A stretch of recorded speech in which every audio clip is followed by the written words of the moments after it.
Jai Shri Mataji. Good morning to everyone. Let us all bow down to Shri Mataji, raise our Mother Kundalini and put Bandhan.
Shri Ganesh Mantra.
Let us now listen to Shri Mataji's speech.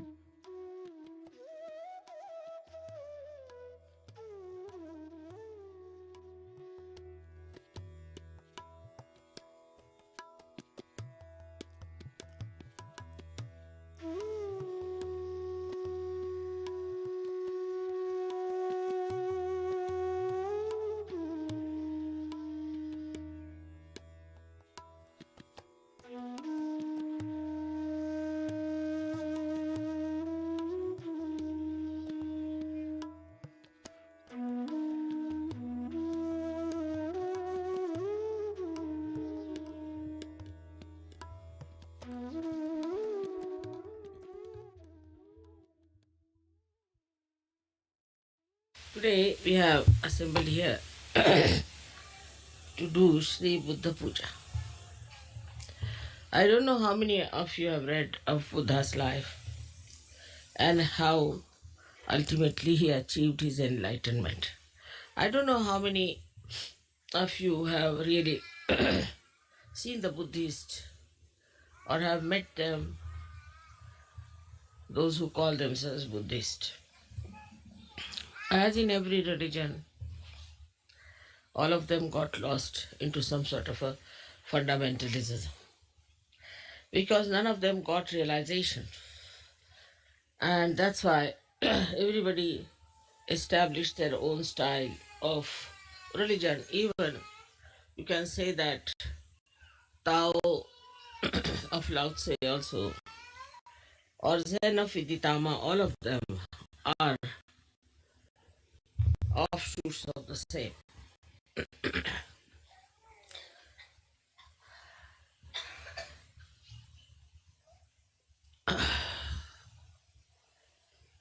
you have to see how he first felt that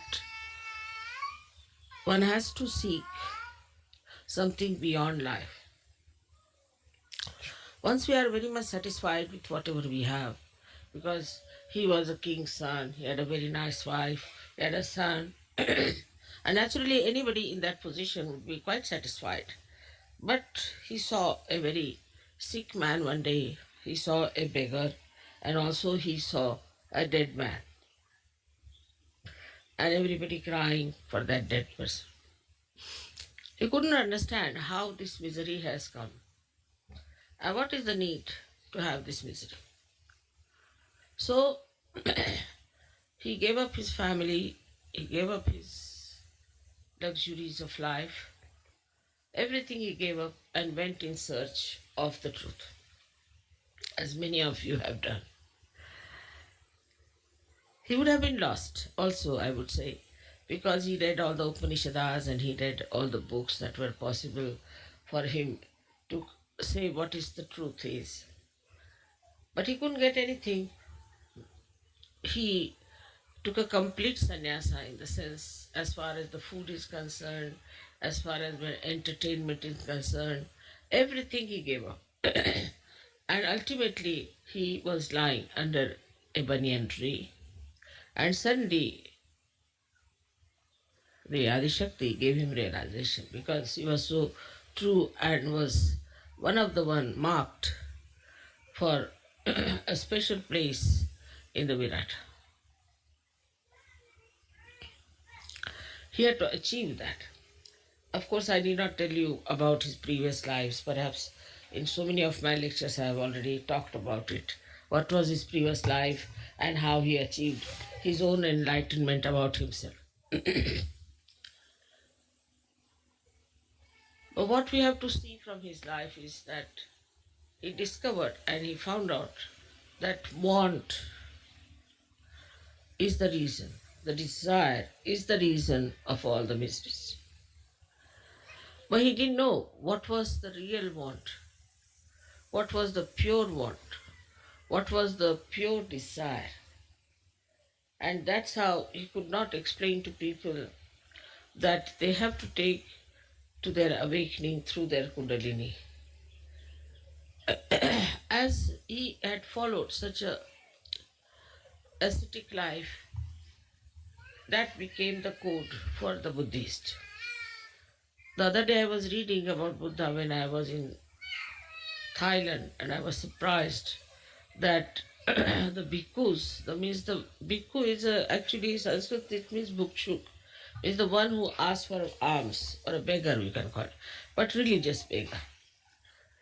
So he used to carry thousands of people with him, at least minimum of 1,000, bare feet, without any provision for food, without any arrangements for stay, nothing.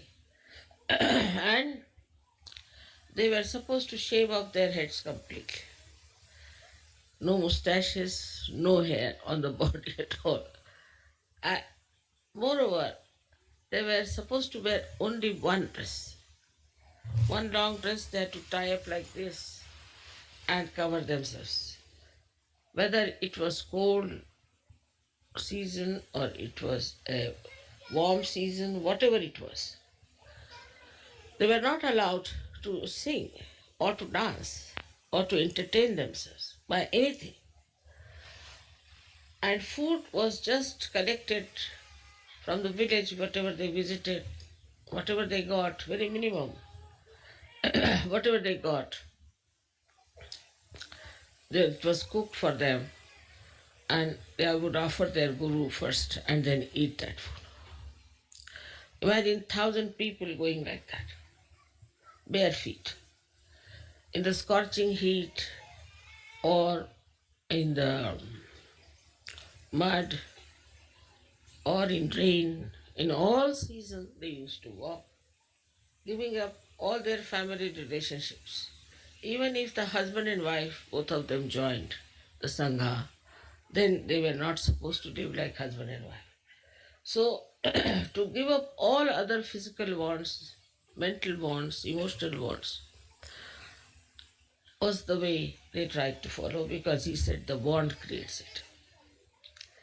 But if you see the Buddhists, they do all these things. You'll be amazed, even if he's a king, he does that.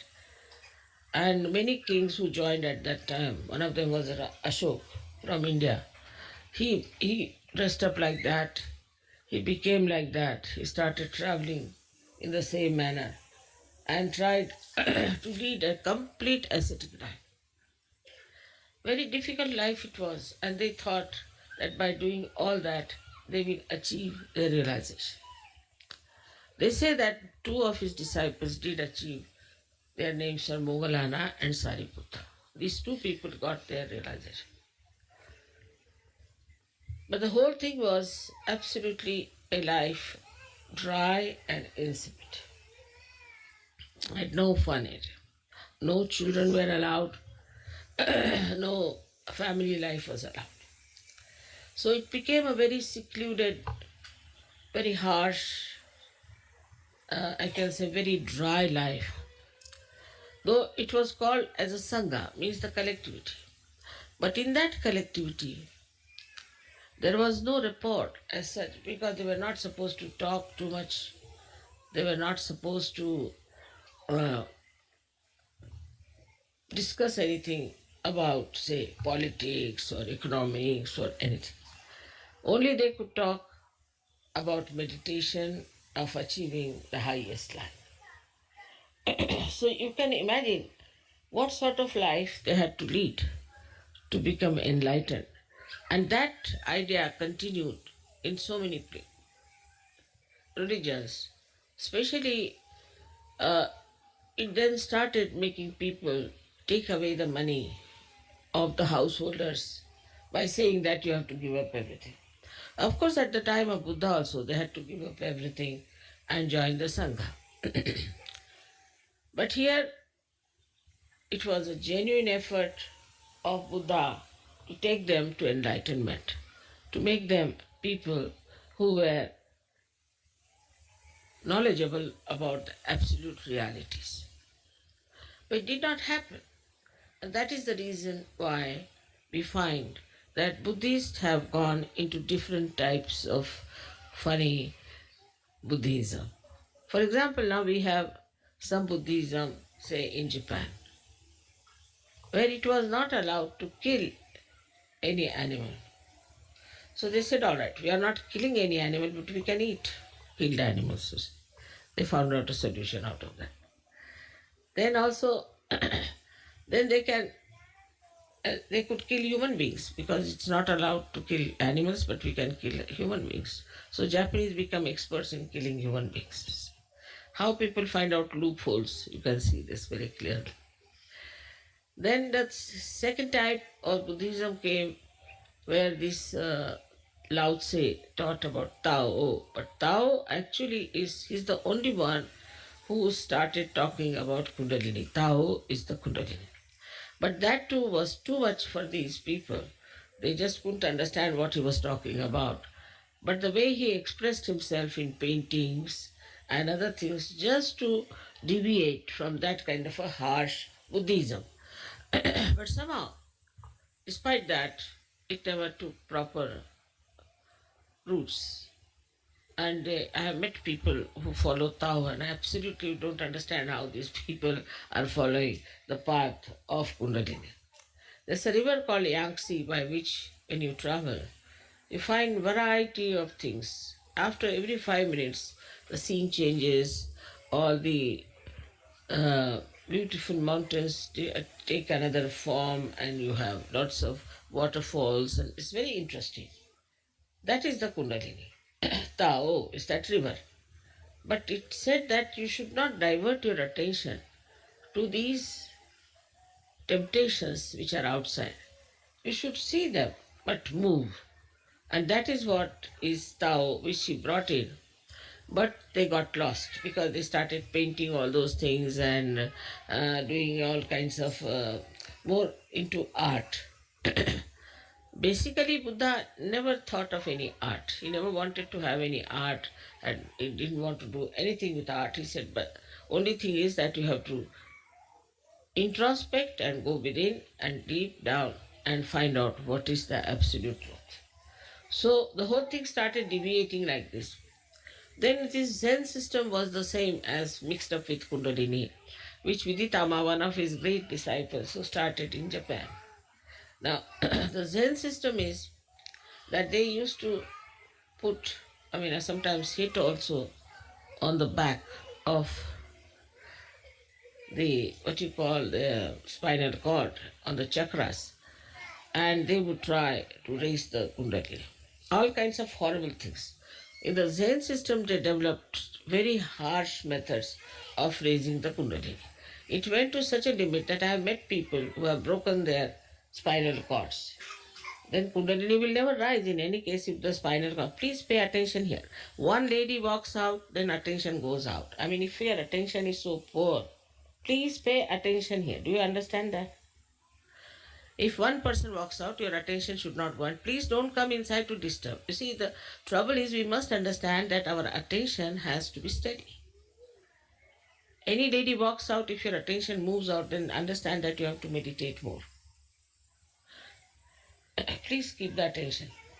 So now, then this Viditama Zen also took a very different form. I met the head of the Viditama Zen system, and I was surprised because they called me because he was very sick. So they said, "Mother, please help him to cure." But I found he was not at all a realized soul and did not know a word about Kundalini. So I said, "How are you the head? How is it that you have become the head when you do not know the meaning of Kundalini?"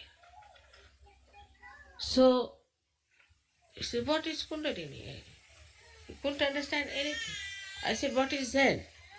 "Zen is to meditate, dhyan." I said, "All right. But what about it?" Yes, there is. So confused even. Then I asked him, "You are not a realized soul. Then how is it you are the head?" He said, "We never had any realized soul for now ages. Only for 6 centuries we had some Kashyapas, they called them Kashyapas. And after that we had no realized souls at all. So just think under what circumstances you got your realization. Without sacrificing anything, without giving up anything, without working out any one of these tapasyas, penances, because Buddha is a tapa. These 3 deities on your Agya Chakra, Christ, Mahavira and Buddha, 3 of them are tapa. Tapa means penance. You have to do penance. And penance now in Sahaja Yoga doesn't mean that you give up your wife or give up your husband, give up your children, give up your family. But here, tapa means meditation. And for meditation, you must know when to get up. That should be the most important thing for a Sahaja. The rest of the thing automatically will work out. And you'll understand. To grow your depth, you have to meditate. It's an absolutely simple thing. You don't have to shave your head. You don't have to starve yourself. You don't have to walk bare feet.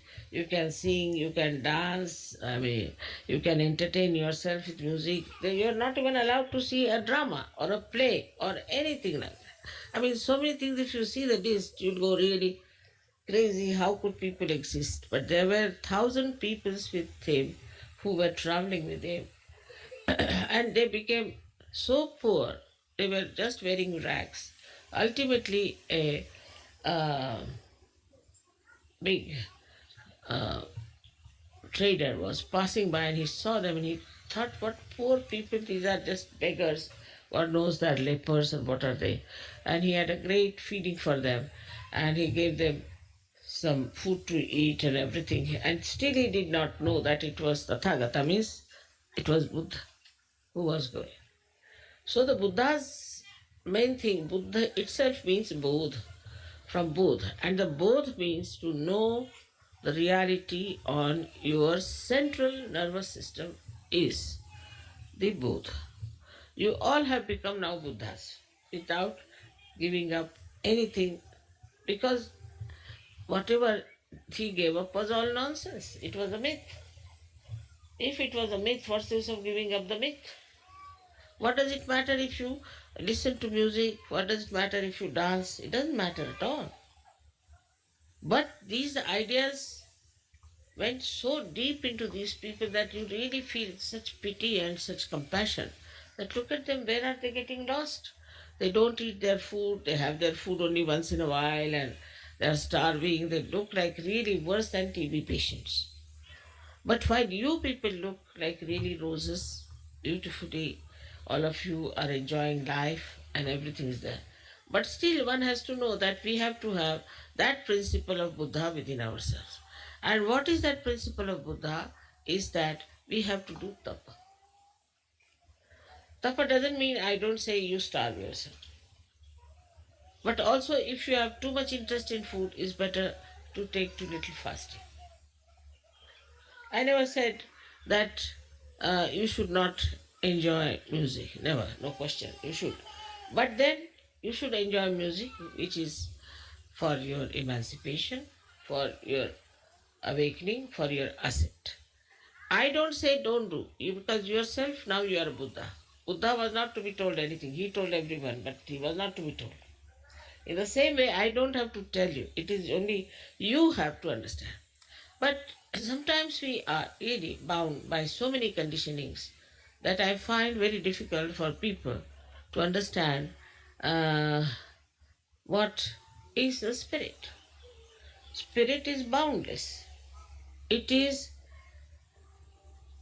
a free expression of God's love. So when it comes to the free expression of God's love, the compassion, the love, then one has to understand, do we do that or not? Even now there are many conditionings which are still working in us. For example, some of you are like this, that I belong to this nationality, to that nationality, I am this, I am that. We are very proud of that.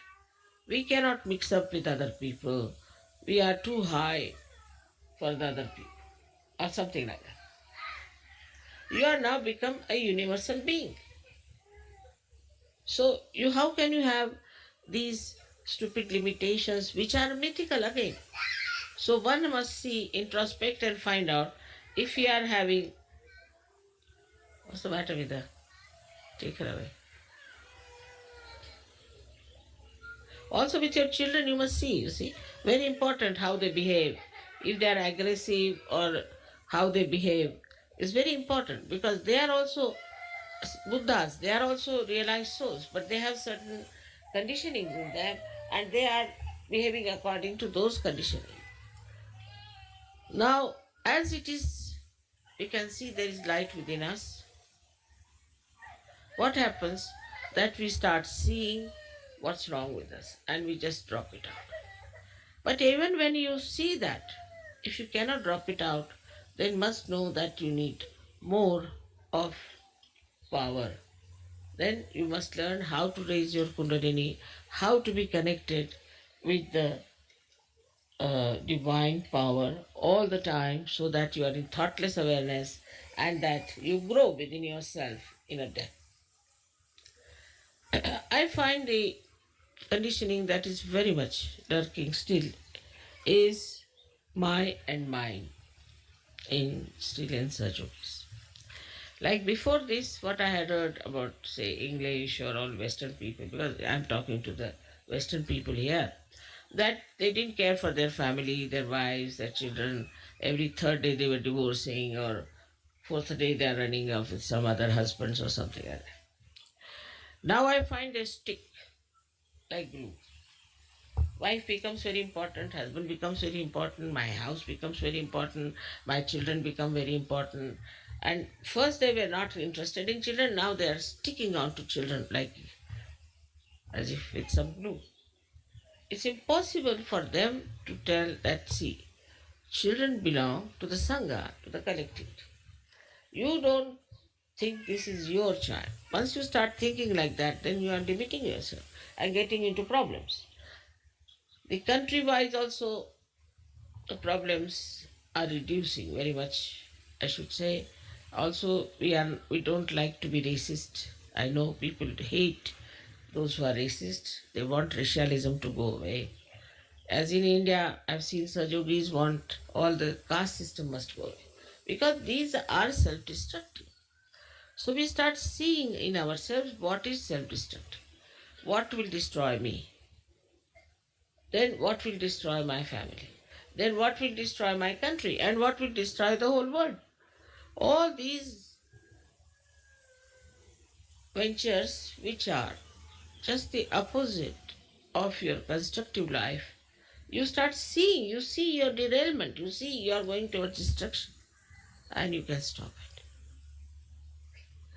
And that is very important, only possible if you try to introspect yourself and meditate and see, have I got this quality?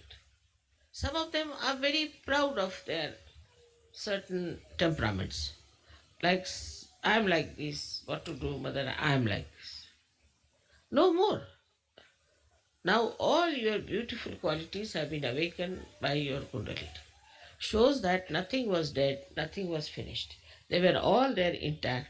And when the Kundalini started rising, she just awakened all those beautiful qualities. Apart from that, in the Guru Puja, I'll tell you what all has happened. Of course, you must have seen in Sastar Puja, I told you about yourself, that what you have achieved, you have no idea as to what powers you have got. But in Guru Puja, I'll definitely tell you what is the thing that is Sahaja Yoga. It's one of the most precious thing that a human being should have known long time back. It is not only talking about God. It is not only saying there's divinity within you, but the effectiveness of that. So you don't need any science. You have any problem, all right, give a bandhan, finished. So simple. If you want anything, just give a bandhan, it's finished. You want to give realization, you raise that. That's Kundalini is raised. Everything that you can do with science, you can do with surgery. We are also computers. Sometimes I say something, say, Mother, how do you know? So I am a computer, no doubt. But you all are computers. Only thing you have to develop your depth. Now you are on the right lines. So we don't need this science which can destroy all of us. Everything can be done through Sajo. And this is what I'll explain to you in Guru Puja, how you become so capable. So please have self-esteem. You must have self-esteem and understand that you are a Sajogi. First and foremost, you are a Sajogi. And as Sajogi, you have to achieve that state where you become absolutely capable of doing whatever science can do, whatever anybody could do. This is the real Siddhi, means you become an embodiment of all the powers. There's some people who come and tell me, Mother, we can't open our heart. I mean, I don't see you have an open heart surgery. But to open my heart means just see what's wrong with you. Can't you feel compassion? But I've seen people having an open heart for a dog or for a cat, but they don't have open heart for their children sometimes. Now, how can you not have an open heart in Sahaja Yoga? That's the first place where the spirit exists and it emits its light. And when it emits its light, that's the first place where you see the life of a person who is full of love. So how can it be there is this problem that I can't open my heart? This must be coming because you have only ego but no self-esteem. So Buddha is the one who is the killer of ego. He is the killer of ego. He is, as you have seen it, he is moving on your Pingala Nadi and comes and then settles down on this side, the left side. He is the one who is the controller of our ego, and how he has tried to compensate this right side. First of all, you must have seen the laughing Buddha. He's very fat, and a person whose right side is very thin. He's never laughing, never smiles even. Even if you tickle, he may not. So, they have shown Buddha as a person. He'll have many children sitting on his stomach, all over his body and everywhere, and he'll be laughing. So, just see how they have shown the compensation of Buddha, the one who is the controller of our right side. So, how he controls our right side, just laughs out of it. He makes fun of himself, he makes fun of everything. Anything they see, for example, now, as he said, don't see any drama. Alright. I say you see every drama. But in that you see with your enlightened consciousness, you can see the stupidity of it and enjoy the stupidity. For example, this Elizabeth lady was married 8 times or something, 9th. I don't know how many times she was married. I've lost count. So these stupid people went there, 3,000-4,000. Imagine, more than you people. Were standing around, and there were helicopters who were sending parachutes down, and everybody was so much enamored, and the parachuters were falling on the trees, sometimes falling on the people. And it was all in the newspaper, a big news for these Americans, you see. So you should see the stupidity of that. If you could see the stupidity, then it's all right. But if you become one of those spectators and think that, oh, what a thing is the... what a luck that I've been able to see this lady, such an inauspicious person, going for her honeymoon. Then, you see, anything you see. Now say, I went to Rio and they showed me the way they are having carnival. My God, I felt like vomiting. It's so repulsive. So, how you react to things depends on your attention. Buddha Chitta means the one which is enlightened attention. How you react. Of course, if it is something divine, then you have a rapt attention. Absolutely. You won't put your attention here. To you, it does not matter whatever may happen in the whole world. A complete attention on that.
Mahamantras.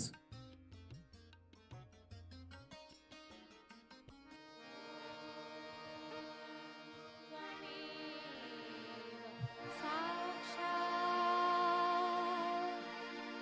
Shri Mahalakshmi Mahasaraswati Mahakali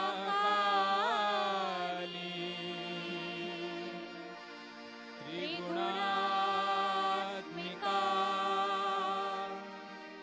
kundalini साक्षात् श्री आदिशक्ति माताजी श्री निर्मला देवे नमो नमः। ॐ त्वमेव साक्षात् श्री कल्की साक्षात् श्री आदिशक्ति माताजी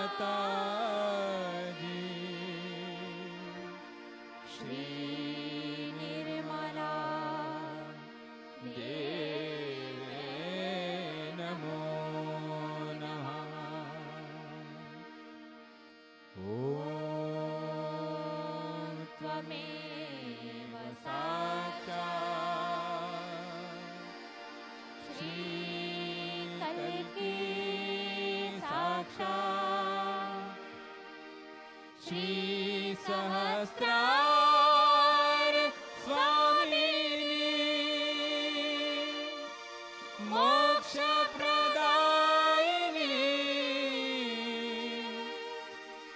माताजी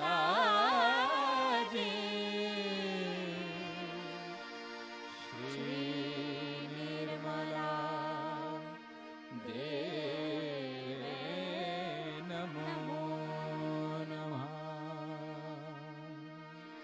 श्री निर्मला देवे नमो नमः।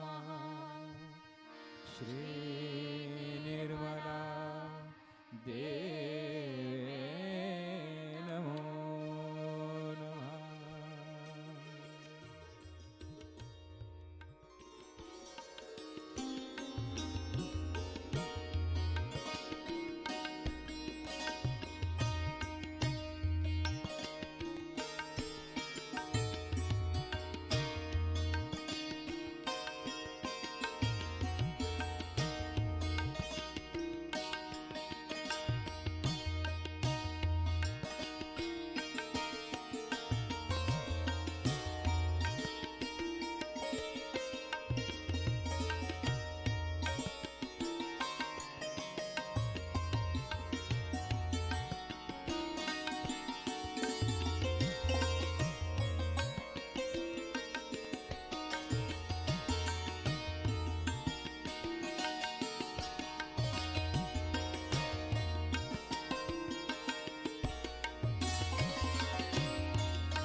Shri Mataji, we thank you for this beautiful morning meditation.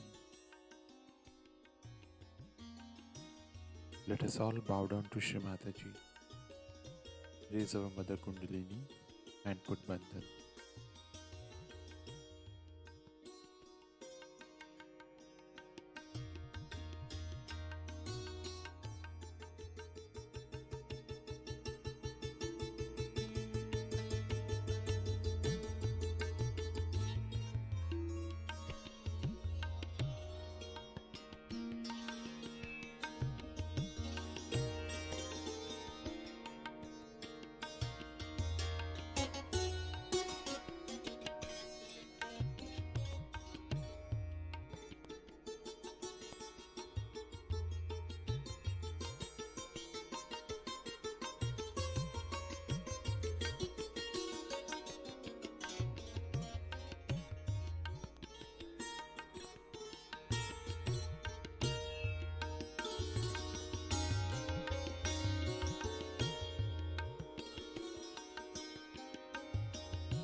Wish you all a blessed Shri Buddha Jayanti. We will continue with our morning meditation tomorrow morning, same time. Jai Shri Mataji.